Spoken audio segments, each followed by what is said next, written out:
Rumah ini terletak di distrik Singhanakon, Provinsi Songkhla, Thailand. Kosong, tidak terawat, dipenuhi semak belukar, warga sekitar menyebutnya rumah angker. Tapi dulu rumah ini merupakan hunian ideal 2 lantai yang memiliki 4 kamar tidur, dipenuhi gelak tawa keluarga Buntawi yang terdiri dari Prapas dan sang istri Jamjit serta 3 anak mereka. Prapas seorang dokter yang bekerja di rumah sakit umum. Istrinya juga seorang petugas kesehatan. Sang dokter dikenal sebagai sosok baik dan dermawan. Dia banyak membantu warga sekitar yang jadi pasiennya. Di antaranya adalah Tongkul, penderita kanker. Selama Tongkul dirawat di rumah sakit, terjalin kedekatan antara dokter Prapas dan Tongkul sekeluarga, termasuk dengan salah seorang anaknya yang bernama Ruangsak. Dokter Prapas kerap menghibur Ruangsak yang sedih akibat kondisi ayahnya. Namun malang Tongkul akhirnya meninggal akibat kanker. Meski begitu, hubungan sang dokter dengan keluarga Tongkul tidak terputus. Dokter Prapas sering memberi bantuan termasuk kepada sang anak Ruangsak. Dan demikianlah waktu terus bergulir. Ruangsak sudah dewasa, sudah jadi pemuda berusia di awal 20. Hubungannya dengan dokter Prapas sekeluarga tetap baik. Sementara itu, dokter Prapas tetap sibuk dengan tugasnya sebagai dokter. Ketiga anak laki-lakinya kini sudah duduk di bangku SMP dan SD. Kampanat berusia 13 tahun, Prap 12 tahun, dan si bungsu Catcawan 10 tahun. Rumah Pak Dokter sering dikunjungi orang sebab dirinya memang populer, punya banyak saudara, punya banyak teman. Pada Jumat 25 April 1997, sekitar pukul 3 sore, ada 2 pemuda datang berkunjung dengan sepeda motor ke rumah Pak Dokter. Mereka adalah Sakpakro dan Songkran. Karena ternyata Dokter Prapas sekeluarga tidak di rumah, Sakpakro dan Songkran memutuskan menunggu di depan rumah. Tak lama kemudian 2 anak Pak Dokter yakni Prap dan Catcawan pulang. Mereka langsung menyapa Pakro yang mereka kenal. "Ayah ibu kalian di mana?" tanya Pakro. "Ayah belum pulang," jawab Prap. Mereka ngobrol sebentar. Lalu karena haus, Pakro minta minum. Prap mengambil air minum dan memberikannya kepada Pakro. Tiba-tiba Pakro menodongkan senpi ke kepala Prap. Prap terkejut. Sebelum dia sempat berteriak, Pakro menyumpal mulutnya lalu mengikat tangan dan kakinya dengan tali sebelum membawanya ke kamar tidur di lantai 2. Sementara itu, Songkran juga langsung menyeret si bungsu Catcawan ke kamar yang sama, mengikat tangan dan kaki serta menyumpal mulutnya.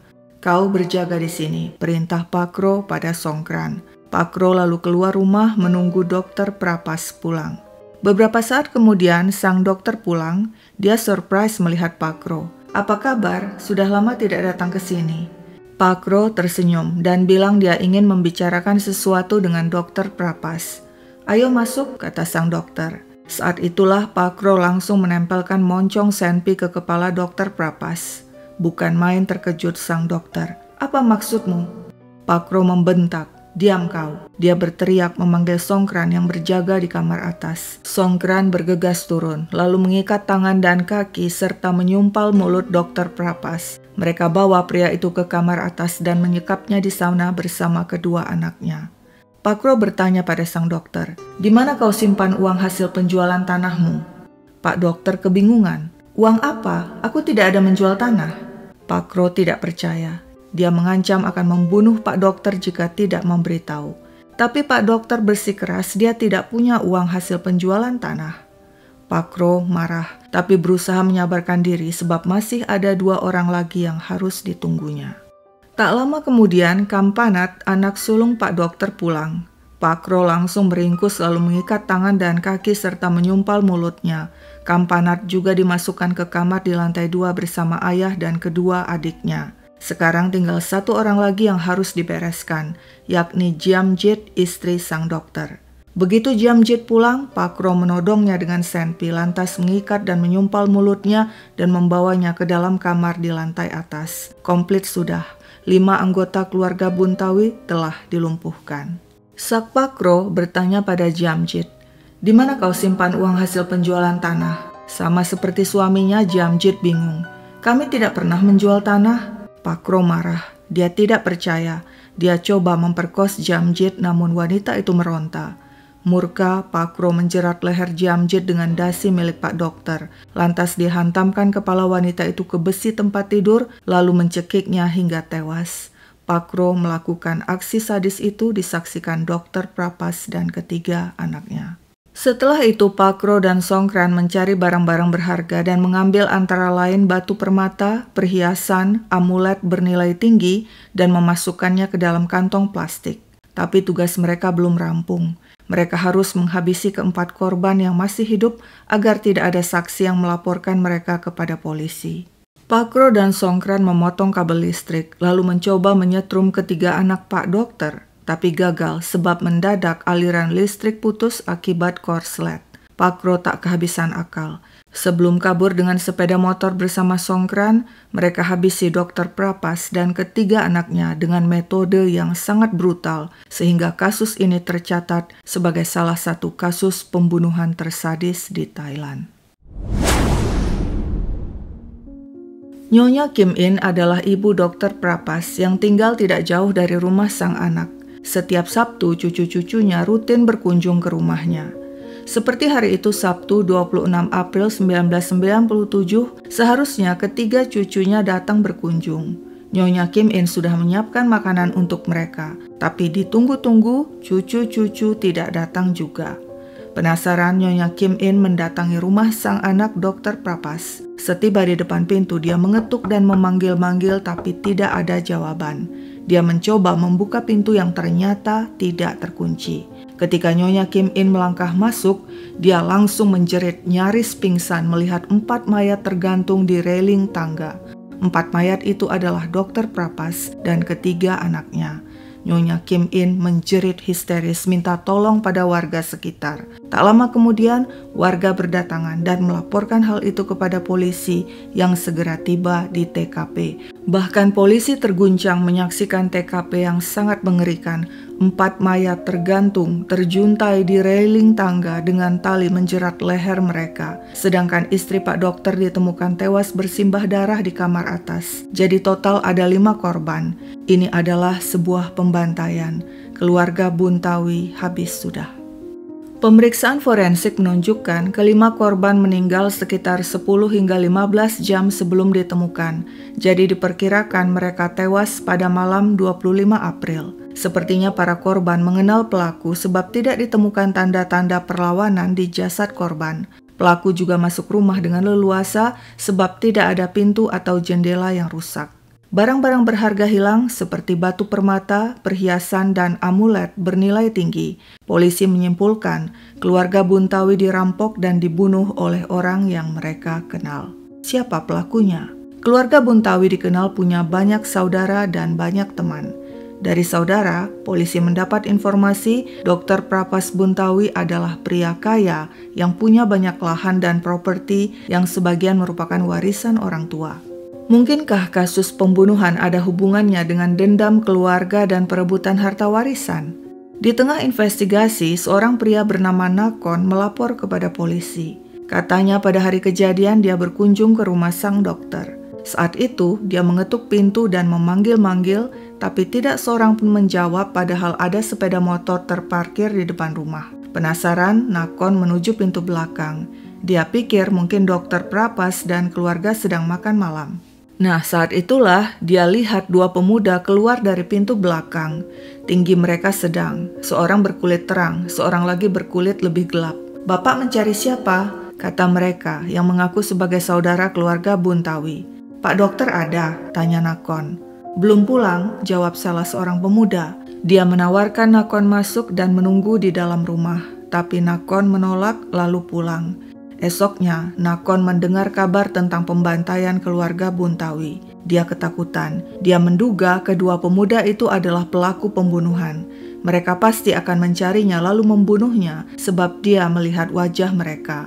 Karena ketakutan, Nakon sempat memilih diam, tidak melapor kepada polisi. Nakon yakin jika saat itu dia menuruti saran kedua pemuda masuk ke dalam rumah, maka dirinya pun akan dibunuh. Dari informasi Nakon, polisi kini tahu pelaku adalah 2 pemuda. Meski demikian, polisi tetap tidak bisa mengungkap identitas mereka. 3 minggu setelah penemuan 5 jasad keluarga Buntawi, pada 18 Mei, polisi mendapat informasi amulet milik sang dokter berada di tangan seorang penadah. Ketika polisi menangkap si penadah, dia bilang amulet itu diperolehnya dari seorang pria bernama Sakpakro. Polisi mencari tahu identitas Sakpakro. Pemuda itu merupakan adik kepala desa di Nainai, distrik Tanto, Provinsi Yala. Sama seperti Dr. Prapas, keluarga besarnya tinggal di Songkla. Polisi mendatangi keluarga Pakro yang mengatakan pemuda itu sedang menginap di rumah bibinya. Ketika polisi mendatangi sang bibi, wanita itu bilang, Pakro sudah pergi ke rumah bibinya yang lain di Kanchanaburi. Pada 21 Mei, polisi pun mendatangi rumah bibi Pakro di Provinsi Kanchanaburi. Pakro sedang keluar sebentar, kata sang bibi. Polisi menunggu, dan begitu Pakro pulang, mereka segera meringkus pemuda itu. Sakpakro tenang saja, bahkan tertawa. Polisi berhasil menyita beberapa butir batu permata, juga lencana rumah sakit milik Dr. Prapas Buntawi. Dengan santai Pakro bilang, dia melakukan pembantaian dibantu temannya Songkran. Polisi pun segera menangkap Songkran. Pakro mengaku dialah otak di balik aksi sadis pembantaian keluarga Buntawi. Awalnya dia hanya ingin merampok karena dia dengar Pak Dokter baru menjual tanah senilai 500 juta. Tapi karena uang itu tidak ada, dia akhirnya mengambil barang berharga lainnya. "Kenapa kau bunuh mereka?" tanya polisi. "Supaya tidak ada saksi," jawab Pakro dingin. Menurut Pakro, saat dia ikat leher Dr. Prapas, tali sempat putus dan pria itu lari, namun Songkran berhasil menangkapnya. Pakro akhirnya membunuh Dr. Prapas dan ketiga anaknya dengan metode yang sama, yakni dengan mengikat leher mereka ke railing tangga dengan tali sepatu hingga tubuh mereka tergantung, terjuntai, dan mati dengan cara yang sangat menyakitkan. Pakro bilang dia butuh uang untuk memenuhi berbagai kebutuhan, termasuk membayar utang judi. "Perampokan keluarga Buntawi sudah kurencanakan. 2 hari sebelumnya aku sudah mengintai rumah mereka." Polisi tidak mengerti kekejaman Sakpakro karena sebenarnya Pakro kenal baik dengan keluarga Buntawi. Sakpakro adalah nama lain Ruangsak Tongkul. Dulu ayahnya sakit kanker dan dirawat Dr. Prapas. Sejak saat itu, hubungan keluarga Pakro alias Ruangsak dengan Dr. Prapas baik. Tapi ternyata Pakro alias Ruangsak tidak peduli dengan kebaikan sang dokter. Mungkin dia sudah lupa atau memang tidak mau tahu. Yang pasti dia tidak menunjukkan penyesalan. Siapa sebenarnya Ruangsak alias Sakpakro? Ruangsak Tongkul atau Sakpakro lahir di Ban Pakro, Tambon Pakro, Singhanakon, Provinsi Songkla pada Februari 1975. Dirinya dikenal sebagai sosok yang ceria dan penuh semangat. Dia charming sehingga mudah memanipulasi orang hingga suka padanya. Pendidikannya hanya sampai kelas 3 SMP, tapi dia selalu membual dirinya berpendidikan tinggi. Pekerjaannya tidak jelas, tapi yang pasti dia suka minum dan judi. Dia tinggal mengontrak dan sering ngumpul bareng teman-temannya yang sama seperti dirinya berkelakuan buruk. Sejak usia 17 tahun, Ruangsak sudah melakukan aksi kriminal seperti pencurian dan perampokan. Ciri khas Ruangsak alias Pakro, nyaris setiap melakukan aksi kejahatan, dia selalu menggunakan tali untuk melumpuhkan korban-korbannya. Dia juga seperti belut, selalu lolos meskipun akhirnya tertangkap polisi juga akibat aksi sadisnya membantai keluarga Buntawi. Kejahatan Ruangsak yang menggemparkan Thailand itu disidangkan di pengadilan Provinsi Songkla. Duduk sebagai terdakwa adalah Ruangsak dan temannya Songkran. Tiada ampun bagi para pelaku. Pengadilan menjatuhkan vonis mati pada Ruangsak dan vonis penjara seumur hidup pada Songkran. Saat vonis dibacakan, Songkran pucat pasi. Sedangkan si dalang Ruangsak alias Pakro tenang-tenang saja, bahkan tersenyum. Dia ditahan di penjara Bangkuang. Tapi kasus ini belum selesai, sebab Ruangsak yang tidak puas mengajukan banding. Dan di tingkat banding hukumannya diubah jadi penjara seumur hidup. Ruangsak dipindah ke penjara Songkla Central Prison. Dan demikianlah sungguh aneh, keberuntungan terus memihak Ruangsak. Dia menerima beberapa kali pengurangan hukuman hingga akhirnya pada tahun 2010 setelah menjalani hanya 13 tahun penjara, dirinya bebas. Apakah setelah bebas dia berubah jadi manusia yang baik? Tidak.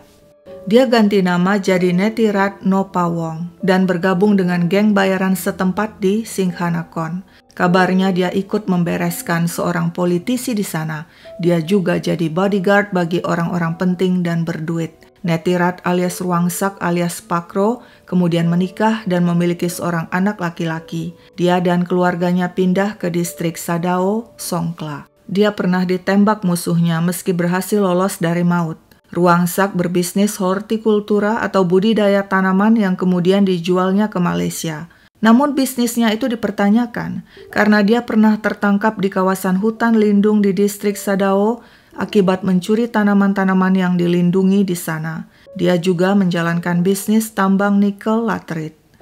Tampaknya Natrit alias Ruangsak menjalani hidup dengan santai-santai saja. Hingga suatu hari, pada 22 Februari 2015, 5 tahun setelah dirinya bebas dari penjara, Ruangsak melangkah keluar rumah menuju sepeda motornya yang terparkir di depan rumah.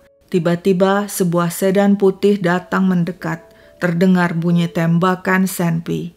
Semuanya terjadi begitu cepat. Ruangsak roboh diterjang peluru di usia 40. Dia ditembak 2 kali dari belakang. Keluarganya segera membawanya ke rumah sakit, namun di tengah jalan Ruangsak tewas. Pelaku penembakan tidak tertangkap. Menurut dugaan polisi, motif pembunuhan ada hubungannya dengan konflik pribadi atau konflik terkait kepentingan bisnis ilegal Ruangsak dengan kelompok berpengaruh di distrik Sadao. Dulu, ketika Ruangsak masih kecil, dia sering ditinggal sendirian di rumah karena orang tuanya harus pergi bertani dan baru pulang malam hari. Suatu hari di usia 5 tahun, seperti biasa Ruangsak sendirian di rumah.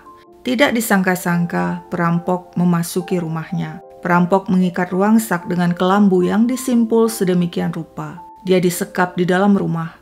Perampok lalu mengambil uang dan barang berharga yang tidak seberapa, lalu meninggalkan Ruangsak dalam keadaan terikat.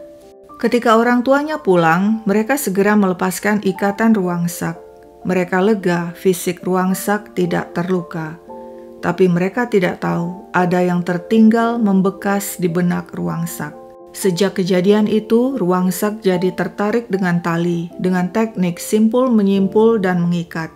Dia juga jadi suka kekerasan dan berkelahi dengan anak seumurannya.